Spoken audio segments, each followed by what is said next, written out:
يا مرحب على كل اللي بيسمعونا دلوقتي في بودكاست الحلم لسه عايش مع منتخب مصر. معاكم أنا شادي الخولي. والنهاردة بقى هنسيب شوية خناقات السوشيال ميديا كده ونرجع للحاجة اللي بتجمع المصريين كلهم. هات القهوة بتاعتك بقى وعلي الصوت شوية وتعالى نتكلم. بصراحة كده أي بطولة كبيرة بتحول الشعب المصري كله لمدربين، اللي في البيت محلل واللي في القهوة خبير تكتيكي واللي سايق عربيته وبيسمع الراديو بيكون حافظ التشكيلة أكتر من الجهاز الفني نفسه. حاسس إن في حاجة مختلفة، حاسس إن الناس عندها أمل، مش أمل إننا نروح نتصور وخلاص، لأ، أمل إن منتخب مصر يعمل بطولة تليق باسم مصر. سواء اتفقت أو اختلفت مع الكابتن حسام حسن، في حاجة محدش يقدر ينكرها: الراجل رجع الروح من تاني. بقى عندك منتخب بيلعب وبيجري وبيضغط وبيقاتل كمان. أوقات تحس إن حسام حسن لو ينفع ينزل يجري مع اللعيبة بنفسه هيعملها. ودي حاجة الجمهور المصري بيحبها، إنه يشوف المنتخب بيلعب بقلبه. طيب، احنا عندنا اختبارين مهمين جدا قبل بطولة كأس العالم، وهما روسيا والبرازيل. منتخب روسيا واللي هنلعبه إن شاء الله يوم 28 اللي جاي على استاد العاصمة معروف بالقوة البدنية والضغط العالي. والماتش ده مهم جدا علشان تشوف منتخبك تحت ضغط حقيقي. هل الدفاع هيستحمل؟ هل خط الوسط هيعرف يخرج بالكورة؟ يعني ماتش روسيا ده مش من النوع اللي تتفرج عليه وانت هادي. أما البرازيل بقى فدي مش مباراة ودية، دي حفلة كروية، لأنك بتواجه منتخب عنده مهارة وسرعة وثقة.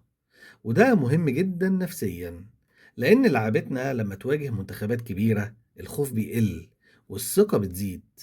وتخيل كده صلاح ماسك الكورة ومرموش بيجري والشعب المصري كله قدام الشاشة وبيقول شوت، يا إحساس حلو قوي.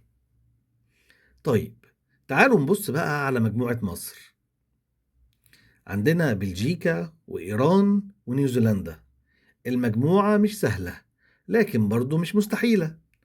أقوى فرقة المجموعة بلجيكا طبعا، منتخب عنده خبرات كبيرة وسرعات وتنظيم ولعيبة تعرف تلعب تحت ضغط كويس.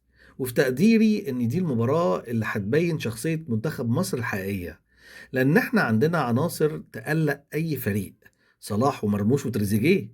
ولو لعبنا بثقة وتنظيم، ليه لأ؟ ممكن نعملها ونكسب. نيجي بقى للمباراة اللي الناس كتير ممكن تستهين بيها شوية: إيران. ودي غلطة كبيرة جدا.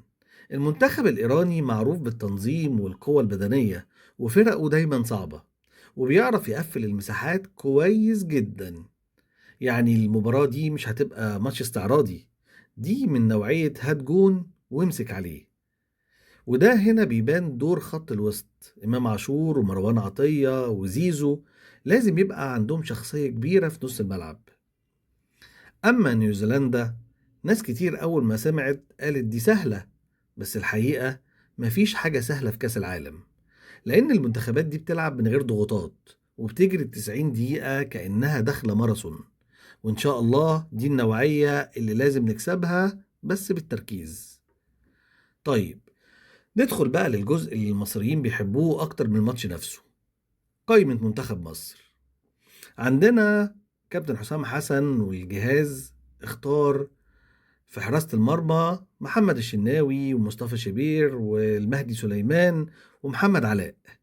ده مزيج خبرة وطموح. وحراسة المرمى دي يا جماعة غلطة واحدة ممكن توجع قوي. عندك في خط الدفاع محمد هاني وطارق علاء وحمدي فتحي ورامي ربيعة، ومعاهم ياسر إبراهيم، حسام عبد المجيد، محمد عبد المنعم، أحمد فتوح وكريم حافظ. واضح إن كابتن حسام حسن عايز دفاع عنده قوة وشخصية. بس يا جماعة بلاش قلوبنا تقف قدام بلجيكا بالله عليكم. نيجي بقى لموتور المنتخب: مروان عطية ومهند لاشين ونبيل عماد دونجا ومحمود صابر وكمان زيزو وإمام عاشور. إمام عاشور تحديدا تحس ساعات إنه داخل أي ماتش بطاقة زيادة عن باقي البشر. وفي كمان مصطفى عبد الرؤوف زيكو وهيثم حسن وإبراهيم عادل.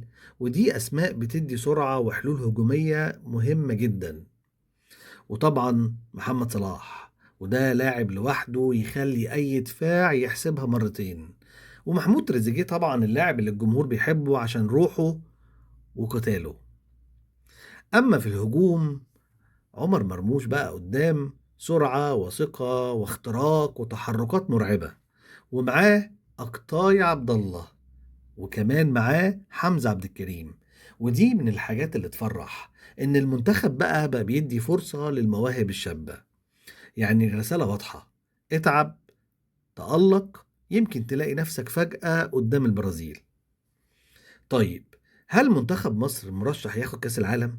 خلينا واقعيين، لأ، عشان في منتخبات أقوى. لكن هل نقدر نعمل بطولة محترمة؟ آه، وبقوة كمان، خصوصا لو لعبنا بروح ومن غير خوف، لأن الكورة أوقات كتير بتكسبها الشخصية. قولولي بقى، لو أنت مكان الكابتن حسام حسن، إيه التشكيلة المثالية اللي أنت شايفها من وجهة نظرك يبدأ بيها دايما؟ وكمان قولولي، تتوقعوا منتخب مصر هيوصل فين في كأس العالم؟ في الآخر، يمكن الطريق صعب، بس منتخب مصر عمره ما كان منتخب سهل، ولما الجماهير تبقى وراه أي حاجة تبقى ممكنة. كنت معاكم أنا شادي الخولي في بودكاست الحلم لسه عايش مع منتخب مصر. وما تنسوش تشجعوا منتخب بلدكم، لأن المنتخب اللي بيلعب بروح يقدر ينافس أي اسم في العالم. واستنوني الحلقة اللي جاية. مع السلامة.